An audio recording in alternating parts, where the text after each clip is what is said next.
అటువంటిది ఏదైనా సపోర్ట్ దొరికిందా మీకు? సార్ ఏదైనా ఒక సినిమా ప్రొడక్షన్ అనేది ఈ రోజుల్లో అంటే ఒక రాజమౌళి సినిమా, శంకర్ సినిమా 3 ఏళ్ళు 4 ఏళ్ళు అలా పడుతుంటుంది. మొన్న రీసెంట్గా పుష్పట్టు అది 3 ఏళ్ళు చేశారు. అని ఆ రోజు నేను చేస్తున్న రోజుల్లో 3 ఏళ్ళ సినిమా అనేది లేదు సార్. ఆ రోజుకి కొమరంపులి కానీ, కలేజ కానీ, పోకిరి కానీ, ఇంకోటి కానీ ఏదైనా కానీ 6 months 9 months ఆర్ 1 year ఇదే సార్. దానికి దురదృష్టం బ్యాడ్ లాక్ ఏమంటే ఇట్స్ మై ఫేట్ 3 సంవత్సరాలు పట్టింది సార్.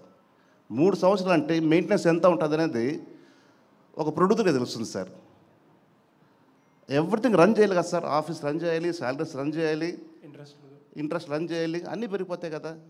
సో ఇంకో క్వశ్చన్ మీరు ఏమన్నారంటే నాకు 2 సినిమాల్లో కూడా 100 కోట్ల నష్టం వచ్చింది సార్. ఇంకో క్వశ్చన్ అడిగా నేను మర్చిపోయాను సార్, గుర్తురాదు. ఎటువంటి సపోర్ట్ లేదు. కనీసం అయ్యో పాప అని చెప్పిన పాపానికి కూడా పోలేదు సార్. సార్ ఎందుకు అంత డిలే అయ్యింది? బ్యాడ్ లక్ అన్నారో అసలు ఏ కారణం? బ్యాడ్ లక్ అంటే సార్ కొమరపుల్లి తీస్తున్నప్పుడు పవన్ కళ్యాణ్ గారు ప్రజారాజ్యం పార్టీ పెట్టుకున్నారండి ఆయన. ఓకే. సో దానివల్ల ఎంతో కొంత కొద్దిగా డిలే అయ్యింది. అది వన్ ఆఫ్ ది రీజన్ చెప్పొచ్చు. So many reasons.